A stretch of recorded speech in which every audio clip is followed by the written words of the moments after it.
पौराणिक कथाओं में बताया गया है कि जब भगवान शिव का तीसरा नेत्र खुलता था तो तीनों लोकों में प्रलय आ जाती थी। देवता और असुर दोनों ही उनके रौद्र रूप देखकर थर-थर कांपते थे। पूरे ब्रह्मांड को अपने विकराल और प्रचंड स्वरूप से भयभीत कर देने वाले महादेव एक बार अपनी पत्नी सती का भयंकर रूप देखकर डर के मारे इधर उधर भाग रहे थे। जी हाँ, पुराणों में ऐसी एक घटना का जिक्र मिलता है कि देव आदिदेव भगवान शिव अपनी पत्नी के विकराल रूप को देखकर बुरी तरह से भयभीत हो गए थे। आइए जानते हैं इस कहानी के बारे में विस्तार से। एक बार देवी सती के पिता दक्ष प्रजापति ने महायज्ञ का आयोजन किया, लेकिन उसमें अपने दामाद भगवान शिव और अपनी पुत्री सती को आमंत्रित नहीं किया। यज्ञ के बारे में जानकारी लगते ही सती खुद को रोक नहीं पा रही थी और बिना निमंत्रण के ही पिता के घर जाने की जिद करने लगी। माता सती के पिता के घर जाने की जिद करने पर महादेव उन्हें समझाने लगे कि बिना बुलाए किसी भी शुभ कार्य में जाना मृत्यु के बराबर है। शिव जी ने देवी सती से कहा कि मेरा अपमान करने की नियत से ही तुम्हारे पिता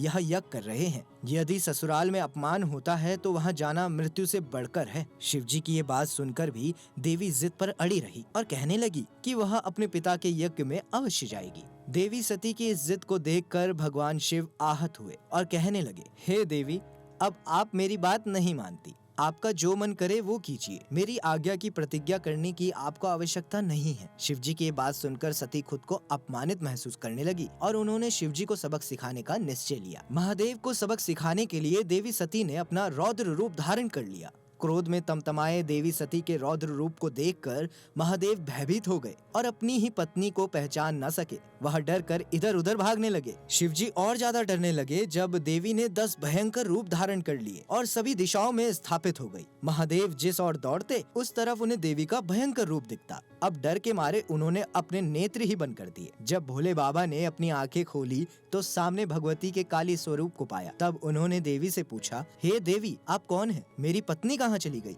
तब देवी ने कहा कि आप अपनी पत्नी सती को नहीं पहचान पा रहे हैं। सभी दिशाओं में स्थापित ये मेरे अलग अलग स्वरूप हैं। इनके नाम काली, तारा, लोकेशी, कमला, भुवनेश्वरी, चित्रमस्ता, पोडशी, त्रिपुर सुंदरी, बगलामुखी, घुमावती और मातंगी है। ये सुनकर शिवजी चौंक गए और कहा, हे देवी, मैंने आपसे जो कुछ भी कहा उसके लिए मैं आपसे क्षमा मांगता हूँ। तब जाकर देवी का क्रोध शांत हुआ और उन्होंने शिवजी को आश्वासन दिया कि यदि पिता के यहाँ आपका अपमान हुआ तो मैं उस यज्ञ को पूर्ण नहीं होने दूंगी। फिर वह अपने पिता के घर चली गई। दोस्तों, अगर आपको हमारी ये वीडियो अच्छी लगी हो तो वीडियो को लाइक करें, शेयर करें और कमेंट बॉक्स में हर हर महादेव जरूर लिखें।